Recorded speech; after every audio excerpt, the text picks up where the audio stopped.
Pamela, what a pleasure to have you on my show. You and I have known each other since the onset, since the beginning of Anoki. First issue. Absolutely. Do you remember when we did the opening event and you were my guest of honor? Yes.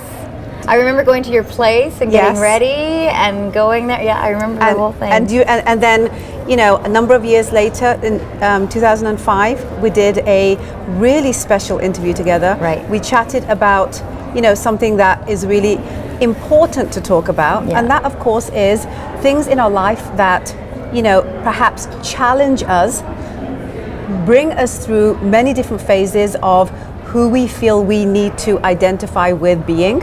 And that, of course, was the time that you were in Montreal and you had the rape experience. I had come out speaking about it. Absolutely. It happened a number of years before that. Absolutely. And I had recently published a short story. Drop Threads 2. Right, Drop Threads Volume 2. Yeah. And I was there. Yes. When you actually spoke. I was there at the launch. And I still remember sitting there in the audience while you spoke a few words and the silence as everyone took it in, and also still hearing and feeling the presence of what you went through in your voice as you spoke. Yeah, that's beautiful. What's that journey been like for you since then? Well, you know, I really thought that, you know, I see myself as, we met when I was on ER, I think. So that was, so I had, the event, the traumatic event had happened when I was a student in Montreal at the National Theatre School. You literally just moved there, right? I moved there. It was my first apartment, and the break-in occurred within a week of my living there. But I went into what's called post-traumatic stress. So there was a number of years of high-functioning depression where I was in denial. My parents did everything they could to make me quit school, get therapy, go to the hospital, and I was having none of it. So Why do you feel that was at that moment? I think I just wanted my life from before. You know, you're on the precipice, particularly at that age, 19. You see your life before you, and it's not supposed to be this one. It felt like I had woken up in the wrong life, and I wanted my old life back.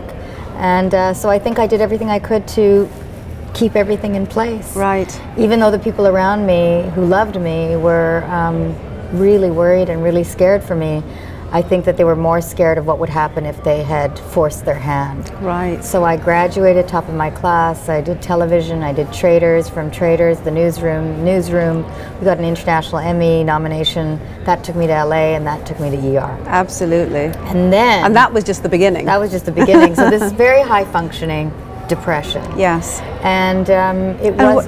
Talk to me a little bit about what some of those symptoms were. Well, I think, well, first of all, single-mindedness, night terrors, but waking normalcy, a need to achieve and conquer, but not. But I think that's an inherent part of who you are as a woman. I think so anyway. So it was exacerbated a millionfold because so much was at stake, and I had a complete breakdown, physical, mental and emotional. When you were good and ready. When I was, I think, and they say, you know, in women from loving families who experience trauma between the ages of 18 and 35, and I think our Indian families are very close and very loving. Yes. That the natural response to trauma or anything that's beyond the realm of human experience is a post-traumatic reaction. So often you see the acute reaction, which is the ones that you see on television, where they fall apart and they, you know, walk around and they don't open the door and all that kind of stuff. The stereotypical rape victim. Which is easier to identify. Yeah, because that's so in your face. Yes. Then the other kind is a chronic, which is the person who shuts down their entire life and becomes a completely different person. They don't have a life anymore. And then do you feel that was you? No, I don't feel that was you. I was the post-traumatic, which is 3 to 35 years after the event, you will break down. Wow. It is inevitable. And in fact, when I had my breakdown, my collapse, and I was hospitalized, was 6 years after the event. And at the same time, I triggered my boyfriend's mother who had been in denial about something about a rape that she had experienced when she was the night before she got married. So she had gone through all her life, 25 years of marriage, until somebody close to her, like a daughter to her, that she loved, triggered her own memory. Right. And so she was 30 years later victim of it. And so from then on, it's been a conscious, I won't say recovery, because post-traumatic stress disorder is a lifelong affliction. Yeah. But you learn to walk hand in hand with this thing beside you. And I believe that short story was an articulation of what it is to look like this, have a loving family, have a partner, have a child, have a career, and still not be able to get out of bed in the morning, to not be able to function in a way that most people take for granted, that it takes that much more effort on some days, and sometimes months at a time. But gradually you learn to find a way to cope. There's a part of you where, you know, your soul was raped. And every other layer of you was raped, right? Something was taken away from you that someone didn't have permission to take. And they didn't ask. So there's that element, right? The other part of it, which I feel made the dynamic in your case so much more, I feel, complicated and more challenging, is the sense of loss of faith from the perspective of your culture. Because I remember reading something that has stayed with me indelibly since, and I want to tell you and share with you what that is, Pamela. And that was that moment where unequivocally you felt like God had abandoned you. Right? There was that moment that I read, and as an Indian woman, as a woman of culture, as a woman that does believe in religion, does believe in God, does believe in all the things that you believe in, right? When that finally is ripped away from you, where you wonder, you know, why are you not coming out of your murti? Why are you not coming out of the murti and protecting me when I unequivocally believe that you will? But you don't. So I understand this, and all the dynamics associated with this are massive in terms of its impact. But this one here, when you add those two together, I feel that your experience was so multi-layered, and I feel it's because of that that I have so much interest in your journey of courage. Because I see you as a rock star. You know, I see you as this fully fledged, powerful woman, consciously knowing that these things happened in unison, in parallel together. Am I right when I say this? Absolutely. I am very proud of the fact that my parents, Hindu Bengalis, were never stringent. They weren't afraid of us losing anything. They just assumed we would absorb it. And I think that's a really great way to raise your children. I wasn't a religious person, but the first thing I wanted to do when I moved into that apartment in Montreal was set up a temple, because I was homesick. And I called my parents, and I was like, that was your place of happy. Right? And I was just like, it made me close to them. So I said, you know, I just got this stupid little milk crate, and I've got some incense, and I don't know what to put it in. And Daddy said, well, when I was a student in London School of Economics, I put it in a potato. Why don't you try that? Okay, a potato. And I prayed, and I sang, and I don't even know, I probably did everything, bad pronunciation, but and tried on every dress I owned, as you know, and I've told you, and just had the best night. And that was a night that he broke in and held me hostage to torture and rape. And I believe that I survived it knowing I was not alone in that room, because I had my temple in the corner.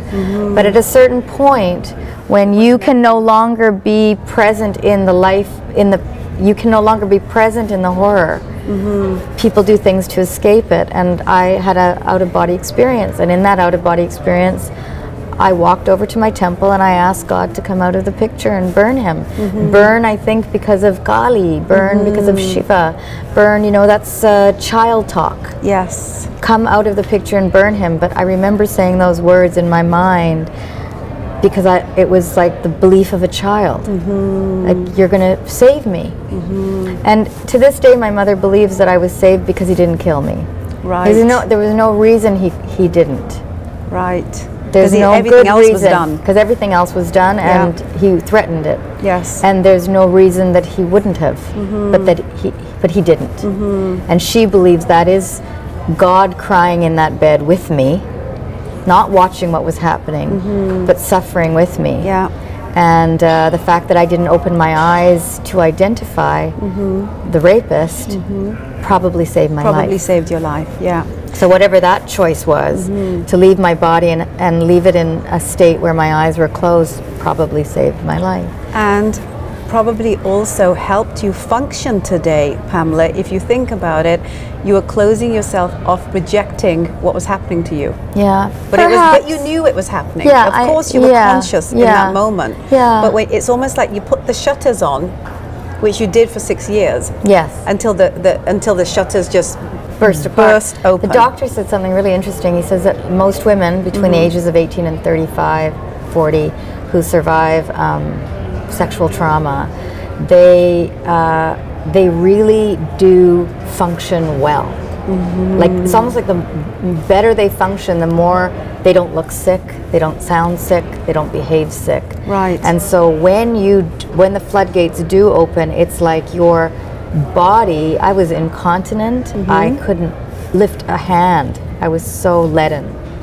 I couldn't move because your body can no longer do what your mind is incapable of. Right. So your mind breaks down, but your body's pushing through your life, and then your body breaks down and matches your mind. Right. What happened in that event, whether it was 30 years later or 30 years before, 6 years before in my case. So I agree with you that I think that it is an exacerbation of belief and love and all those things that, you know, was the kernel of destruction, but also the kernel that was my savior. In retrospect, what would you tell girls from our community, women from our community, about the experience that you had? Is there something there that you can pinpoint that may just open the shutters for them? For those who are listening, the girlfriends who are told something by someone they love or know and they don't know how to handle it, I would tell them, in all these years that I've gone through what I've gone through and up till today, I don't remember a single wrong thing or stupid thing that anybody has said to me. What I remember is when someone said no thing. That's what I will say. Do not be afraid to listen because you're afraid you're going to say something wrong, or you're going to say something dumb, or you're going to say something that's completely inappropriate. Because the act of listening is what will stay with that person, that somebody listened to them. Not what they said, but that they were there. So that's the number one thing I would say. Because I had that. So I would offer that gift to anyone who needs an ear. And the other, for the victim, for the person who's suffering, I would say you absolutely must not be silent. You cannot win this war with silence. I don't silence know to the world, or silence within themselves? Within their family, within their friends, and if they can't manage it, if they don't have that kind of family, then there are resources, there are places you can go. You cannot do this by yourself. Right. You cannot. And people now are so much more enlightened about the communities that we come from. So they will deal with your privacy, they will protect you, they will give you everything you need in order to be able to live with this trauma, as opposed to try and change you or invade your privacy or destroy your parents or break their hearts. They will respect you, but you have to go out and speak. You have to tell. You have to tell. Don't not tell. And there are people that will listen. Yes.